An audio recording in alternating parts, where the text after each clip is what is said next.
Lucas, capítulo 24, se você puder, abra sua Bíblia, no livro de Lucas, capítulo 24. O texto é um pouco longo, mas vale muito a pena a leitura. Eu vou te situar um pouquinho antes de nós começarmos. No livro de Lucas, capítulo 24, conta a história da ressurreição de Jesus. Fala do momento onde ele ressuscitou, onde as pessoas foram buscá-lo lá no túmulo e o túmulo estava vazio. Mas nós vamos ver hoje a partir do versículo 13, do versículo 13 até o versículo 48, porque nós vamos verdadeiramente entender qual foi o grande segredo, o grande conselho, o grande aviso que Jesus veio deixar para os seus discípulos. Deixa eu te perguntar uma coisa, para a gente começar. Quando você sai para o seu trabalho, sai para ir viajar, sai, e por algum motivo você esquece algo importante, o que você costuma fazer? Você, se der tempo, se não for perder um voo, um ônibus, não for perder um horário, você volta e refaz aquilo que você esqueceu. Agora imagina o seguinte, imagina que nós não estamos no mundo da tecnologia, porque é o que Jesus vivia, não existiam celulares, não existiam tablets, não existia WhatsApp, não existia redes sociais. O máximo que existia eram cartas escritas em pergaminhos. Imagine que você teria que dar um recado importante para alguém. Muitas vezes valia a pena você voltar até esse lugar e dar o recado pessoalmente. Eu tenho para mim que toda vez que alguém volta para reafirmar uma verdade, é porque isso é realmente muito importante mesmo. E foi exatamente o que Jesus fez. Ele não somente voltou dentre os mortos, mas ele continuou ali alguns dias, até o chamado, o tempo de Pentecostes. Ele ficou ali com os discípulos por vários e vários dias, trazendo mais e mais ensinamentos, rememorizando tudo aquilo que ele tinha ensinado, mas principalmente trazendo alguns fundamentos. Então, antes disso, vamos voltar no livro de Mateus 28. Mateus 28, do 19 ao 20, foi a última mensagem que Jesus deixou aos seus discípulos antes de subir aos céus. Ele diz assim: portanto, vão e façam discípulos de todas as nações, batizando-os em nome do Pai, e do Filho, e do Espírito Santo, ensinando-os a obedecer a tudo o que eu lhes ordenei. E eu estarei sempre com vocês até o fim dos tempos. Mateus 28, 19 e 20. Só para ter ideia, essa foi a última das mensagens de Jesus quando ele estava aqui. Isso após morrer e após ressuscitar. Então, mesmo após morrer e mesmo após ressuscitar, de entregar a sua vida, ele veio, andou com seus discípulos mais uma série de dias, aproximadamente por 40 dias, e logo em seguida, antes de subir aos céus, ele fez essa declaração: vão, façam discípulos de todas as nações, batize-os em nome do Pai, do Filho e do Espírito Santo, ensinem a guardar tudo aquilo que eu ensinei para vocês, e eu estarei com vocês sempre. Em algumas traduções fala: e estarei com vocês todos os dias, até a consumação dos tempos, até o final dos tempos. Então esse é um recado muito importante que Jesus. Esse foi o último de todos. E qual foi o primeiro deles? O primeiro encontro de Jesus, como vocês devem saber muito bem, foi com as mulheres que foram até o sepulcro, com Maria. Mas, logo depois que elas tiveram aquele encontro, que elas acharam que era um anjo, conta a história de 2 discípulos de Jesus que estavam indo para Emaús. Emaús era um povoado um pouco distante, a poucos quilômetros ali de Jerusalém. Aqueles homens tinham visto Jesus ser crucificado, tinham visto Jesus entregar a sua vida, e diz a palavra que eles simplesmente começaram a voltar para Emaús, deixaram a cidade de Jerusalém, mesmo sendo que Jesus tinha falado: fiquem aqui em Jerusalém, não saiam daqui. Mas aqueles homens começaram a voltar atrás. Nós podemos ver uma série de coisas nisso. Muitos de nós, quando somos confrontados com uma situação difícil, muitas vezes nós começamos a querer voltar para o começo, voltar para o velho homem, voltar para o primeiro caminho, voltar para aquilo que a gente acha que sabe fazer. Mas vamos ler, acompanha comigo lá no livro de Lucas 24, a partir do versículo 13. Acompanhe na sua casa, ou na tela, ou na sua Bíblia, nós estamos usando a nova versão internacional, a NVI. Lucas 24:13 diz assim: naquele mesmo dia, 2 deles estavam indo para um povoado chamado Emaús, a 11 quilômetros de Jerusalém. No caminho, conversavam a respeito de tudo o que havia acontecido. Enquanto conversavam e discutiam, o próprio Jesus se aproximou e começou a caminhar com eles. Mas os olhos deles foram impedidos de reconhecê-lo. Versículo 17. Ele lhes perguntou: sobre o que vocês estão discutindo enquanto caminham? Eles pararam com os rostos entristecidos. Um deles, chamado Cleopas, perguntou-lhe: você é o único visitante em Jerusalém que não sabe das coisas que ali aconteceram nesses dias? Que coisas? Perguntou ele. O que aconteceu com Jesus de Nazaré? Responderam eles. Ele era um profeta, poderoso em palavras e em obras diante de Deus e de todo o povo. Os chefes dos sacerdotes e as nossas autoridades o entregaram para ser condenado à morte e o crucificaram. E nós esperávamos que era ele que ia trazer a redenção a Israel.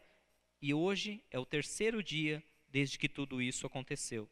Versículo 22. Algumas das mulheres entre nós nos deram um susto hoje. Foram de manhã bem cedo ao sepulcro e não acharam o corpo dele. Voltaram e nos contaram ter tido uma visão de anjos que disseram que ele está vivo. Alguns dos nossos companheiros foram ao sepulcro e encontraram tudo exatamente como as mulheres tinham dito, mas não o viram. Ele lhes disse: como vocês custam a entender e como demoram a crer em tudo que os profetas falaram? Não devia o Cristo sofrer essas coisas para entrar na sua glória? E começando por Moisés e todos os profetas, explicou-lhes o que constava a respeito dele em todas as Escrituras. Ao se aproximarem do povoado para o qual estavam indo, Jesus fez como quem ia mais adiante, mas eles insistiram muito com ele: fique conosco, pois a noite já vem. O dia já está quase findando. Então ele entrou para ficar com eles. E quando estava à mesa com eles, tomou o pão, deu graças, partiu e deu a eles. Então os olhos deles foram abertos e o reconheceram, e ele desapareceu da vista deles. Perguntaram-se um ao outro: não estava queimando o nosso coração enquanto ele nos falava no caminho e nos expunha as Escrituras? Levantaram-se e voltaram imediatamente para Jerusalém. E ali encontraram os 11 e os que estavam com eles reunidos, que diziam: é verdade, o Senhor ressuscitou e apareceu a Simão. Então os 2 contaram o que tinha acontecido no caminho e como Jesus fora reconhecido por eles quando partia o pão. Versículo 36. Enquanto falavam sobre isso, o próprio Jesus apresentou-se-lhes e lhes disse: paz seja com vocês. Eles ficaram assustados e com medo, pensando que estavam vendo um espírito. Ele lhes disse: por que vocês estão perturbados? E por que se levantam dúvidas no coração de vocês? Vejam as minhas mãos e os meus pés, sou eu mesmo. Toquem-me e vejam. Um espírito não tem carne, nem ossos, como vocês estão vendo que eu tenho. E tendo dito isso, mostrou-lhes as mãos e os pés. E por não crerem ainda, tão cheios estavam de alegria e de espanto, ele lhes perguntou: vocês têm aqui algo para comer? Deram-lhe um pedaço de peixe assado, e ele o comeu na presença deles. E disse-lhes: foi isso que eu falei, enquanto ainda estava com vocês. Era necessário que se cumprisse tudo o que a meu respeito está escrito na lei de Moisés e nos profetas e nos salmos. Então lhe abriu o entendimento, para que pudessem compreender as Escrituras. E ele lhes disse: está escrito que o Cristo deveria sofrer e ressuscitar dos mortos no 3º dia, e que em seu nome seria pregado arrependimento para perdão de pecados a todas as nações, começando por Jerusalém. Vocês são testemunhas destas coisas. Amém e amém. Glória a Deus. Queridos, olha que texto lindo. Conta o encontro de Jesus com 2 discípulos que estavam a caminho de Emaús, que estavam já deixando a ordem dele de ficar em Jerusalém, estavam voltando para suas casas. Conta que eles caminhavam junto com Jesus, mas que por algum motivo eles sequer conseguiam reconhecer quem Jesus era. Olha que interessante, depois de tantos anos andando com Jesus, será que nós estamos realmente prontos, aptos a reconhecer Jesus em todos os momentos? Até após um momento tão duro, tão difícil, como o medo que eles estavam vivendo após Jesus ter sido entregue na cruz do Calvário, após ele se entregar na cruz do Calvário. Então vamos lá para algumas coisas que nós podemos aprender com esses discípulos que estavam para Emaús. Então, com esses discípulos que estavam a caminho de Emaús, nós podemos aprender alguns erros. Pode passar o próximo, por favor, Gabriel. Aprendemos com os erros dos discípulos que iam para Emaús. Quais são esses erros? Nós vemos aqui 3 erros muito graves, mas que podem trazer para nós solução para o nosso dia a dia. O primeiro erro, vamos lá, é justamente que Jesus quer caminhar conosco, mas nem sempre nós o reconhecemos. Você encontra isso lá no versículo 15 e no versículo 16. Versículo 15, eu vou ler aqui para vocês, não está na tela, diz assim: enquanto conversavam e discutiam, o próprio Jesus se aproximou, começou a caminhar com eles, mas os olhos deles foram impedidos de reconhecê-lo. Olha que interessante, o próprio Jesus se aproximou. Gente, primeira coisa, nós não podemos nos gabar por sermos cristãos. Nós não podemos nos orgulhar, porque olha como eu sou preferidinho de Deus. Não, muito pelo contrário. A Bíblia explica que Jesus sempre toma iniciativa. Ele escolheu caminhar conosco, ele escolheu se aproximar, porque se ele não fizesse isso, nós estaríamos até hoje perdidos nos nossos próprios devaneios. Mas mesmo quando Jesus se aproxima de nós, mesmo quando Jesus escolhe caminhar conosco, nem sempre nós conseguimos reconhecê-lo. Ah, Rogério, como assim? É muito simples. Às vezes você tem um irmão, tem um pai, tem um amigo, um colega de trabalho, alguém que está falando do amor de Jesus para você e você fala: ah, mas isso aí é coisa de religião.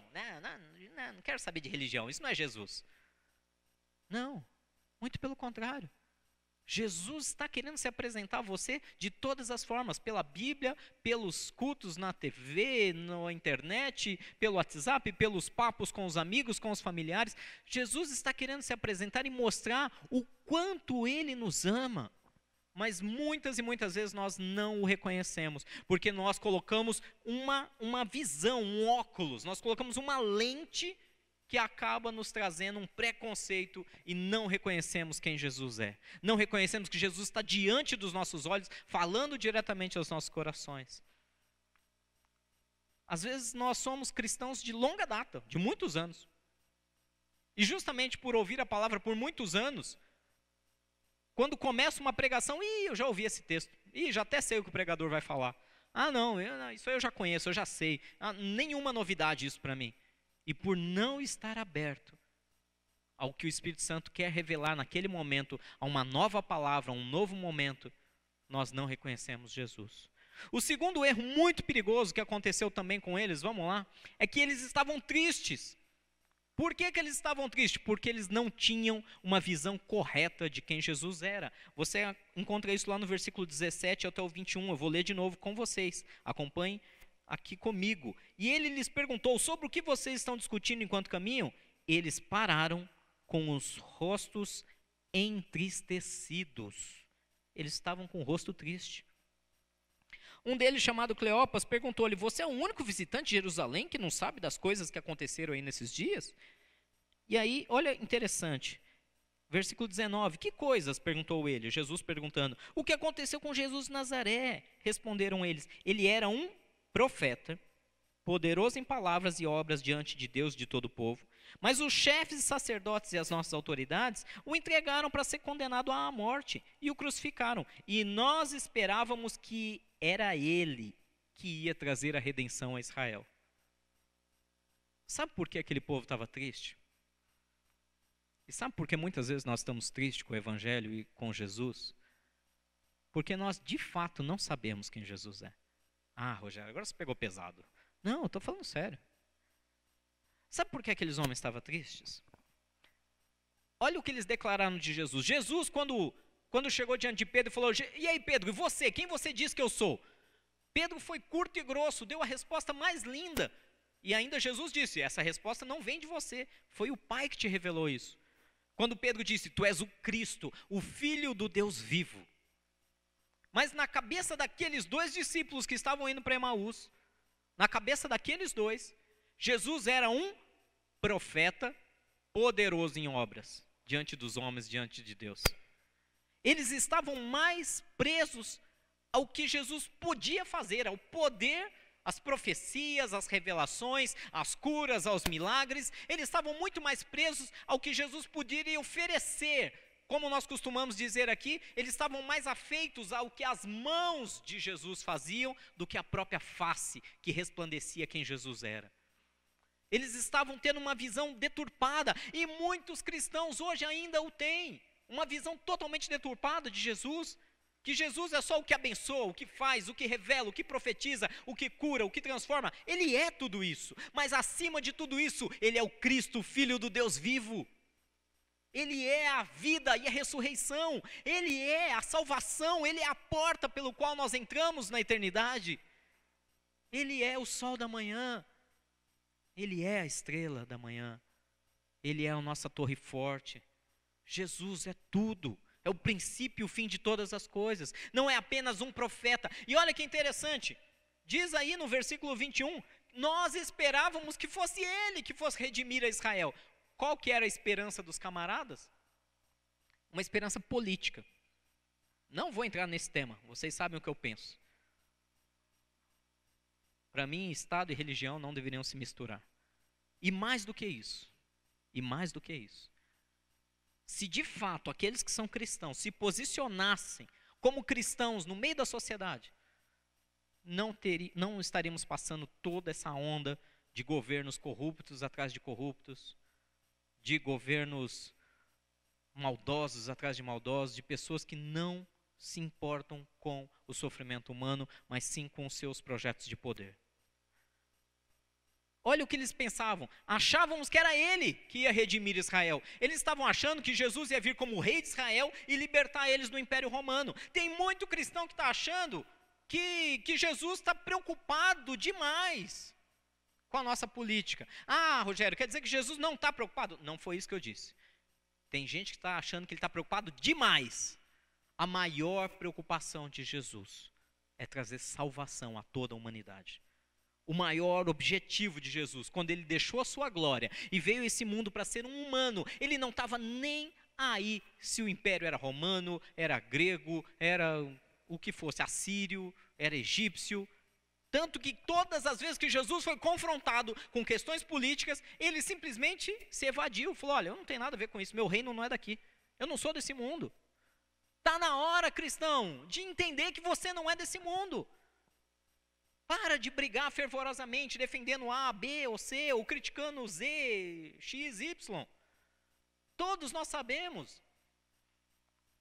Nós precisamos ter uma ideia de quem Jesus é. E Jesus não está aqui para defender política.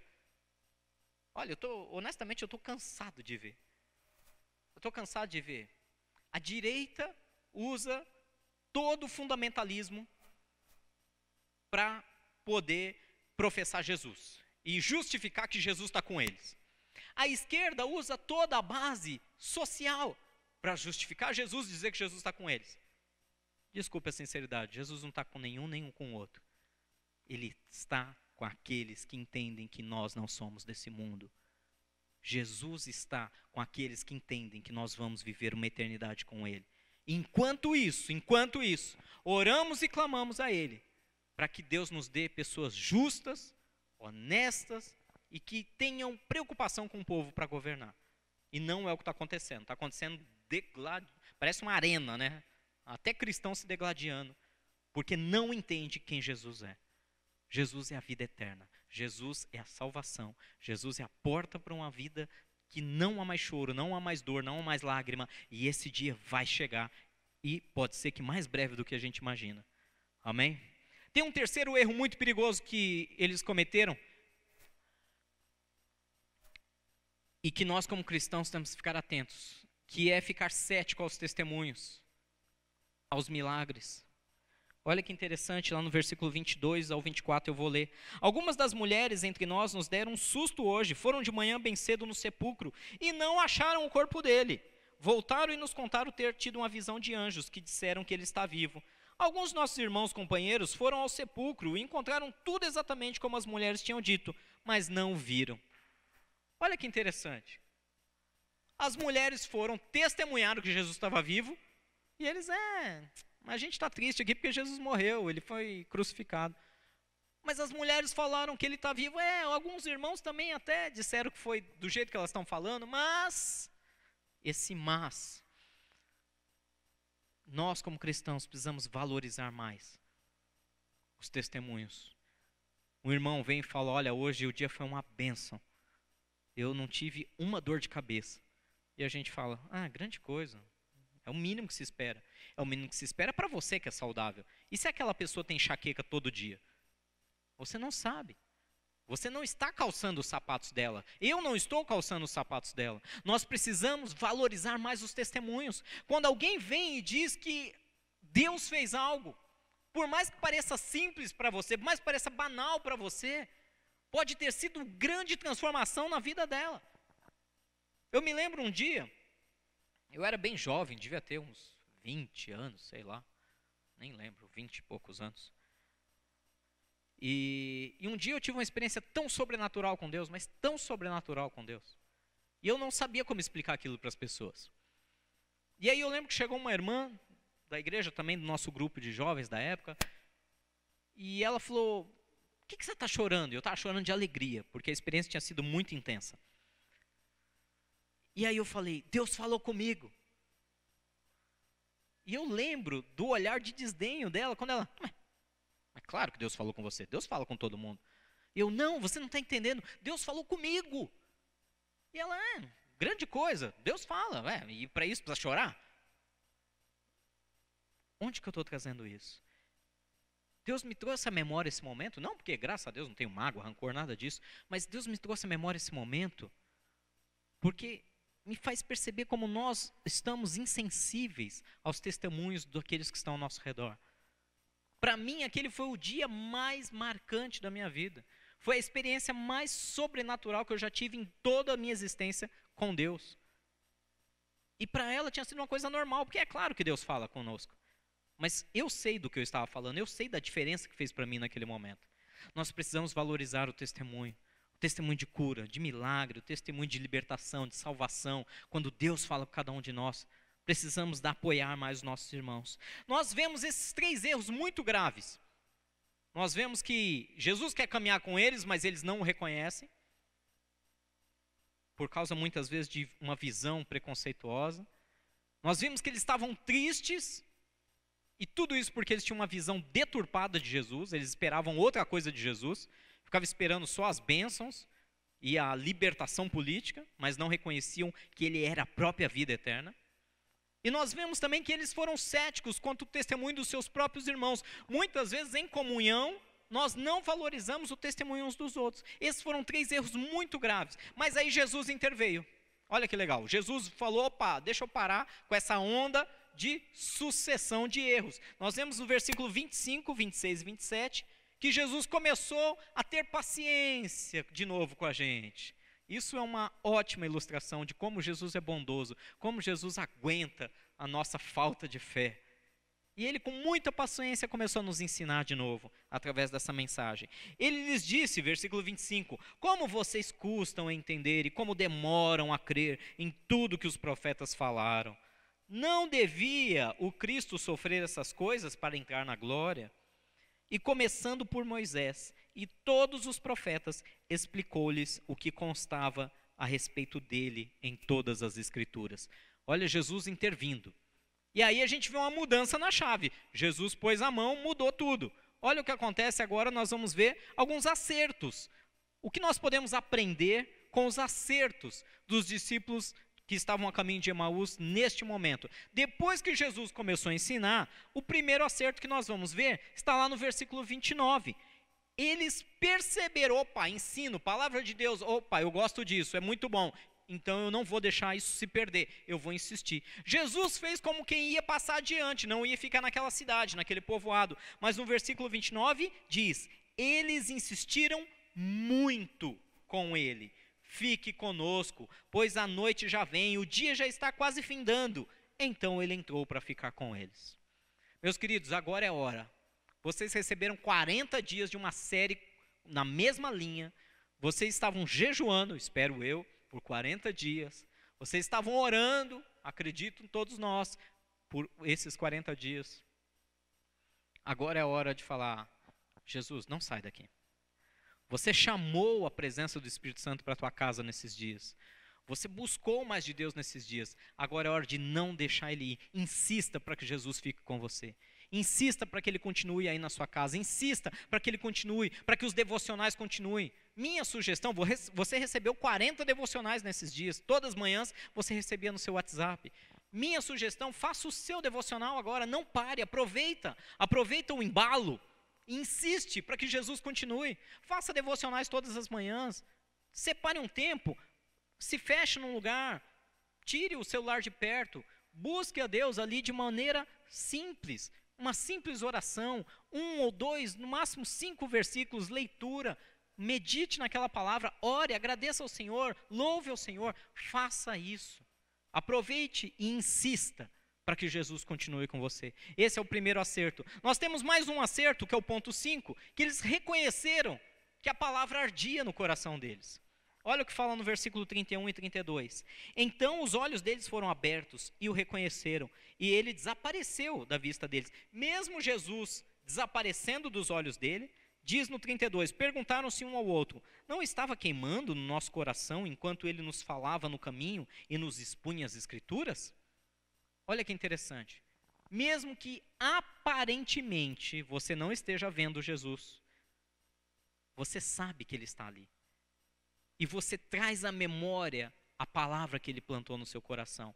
Então eles reconheceram que o coração deles ardia mediante as Escrituras. Eles reconheceram que o coração deles estava ardendo porque a palavra de Deus fez sentido para a vida deles. Mesmo que num momento difícil, mesmo que num momento de dor, mesmo que numa dificuldade, mesmo que numa alegria tão imensa que você esqueça e não queira adorar a Deus. Porque nós somos assim, às vezes nós estamos tão extasiados que, deixa Deus para lá, eu vou curtir sozinho. Nós precisamos trazer à memória essa palavra. O que foi que nos levou até ali? Que palavra Jesus implantou em nós? O que transformou a nossa vida? Então eles reconheceram que a palavra ardia nos corações enquanto Jesus ensinava. Traga a memória, traga a memória.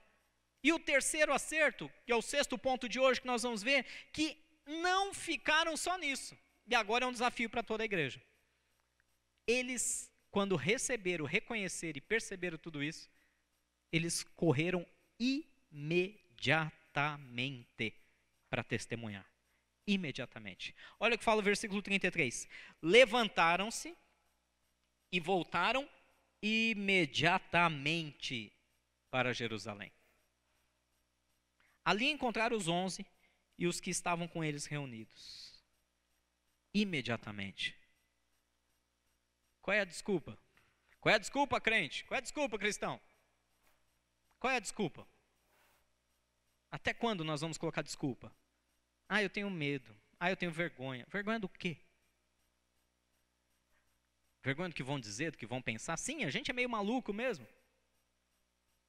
Se eu for preocupar com o que as pessoas vão pensar, cada vez que eu digo a elas que Deus os abençoe, que Jesus cure a vida dela, que eu estou orando por ela, se eu for me preocupar por isso, eu estou enrolado. Eu sei para onde eu vou, eu sei quem me salvou, eu sei o que ele fez na minha vida, e não é nenhuma razão humana ou mundana que vai me impedir de declarar isso. E eu te pergunto, você tem testemunhado? Olha que ótimo exemplo. Que esse acerto entre no seu coração e na sua vida, que você, não importa se você errou até ontem, não importa se você errou até agora, está na hora, vá, testemunhe imediatamente o que Jesus fez na sua vida. Ele te libertou, ele transformou, ele tirou rancores e mágoas e iras do seu coração. Testemunhe isso. Parece tão pouco. Às vezes tem alguém que está ali sofrendo, com ódio, com alguém que não fala com o irmão há anos, que não fala com a família, que tem mágoas profundas. Jesus fez isso na sua vida? Testemunhe. Para que Deus liberte a vida dessa pessoa que está próxima de você também. Testemunhe o que Jesus fez no seu casamento. Testemunhe o que Jesus fez nas suas finanças. Não estamos aqui só para viver isso. Isso é só um bônus. Isso é só um a mais que nós recebemos. É um plus que que nós recebemos por amar e andar com Jesus, porque o que nós ganhamos acima de tudo é a vida eterna com Ele.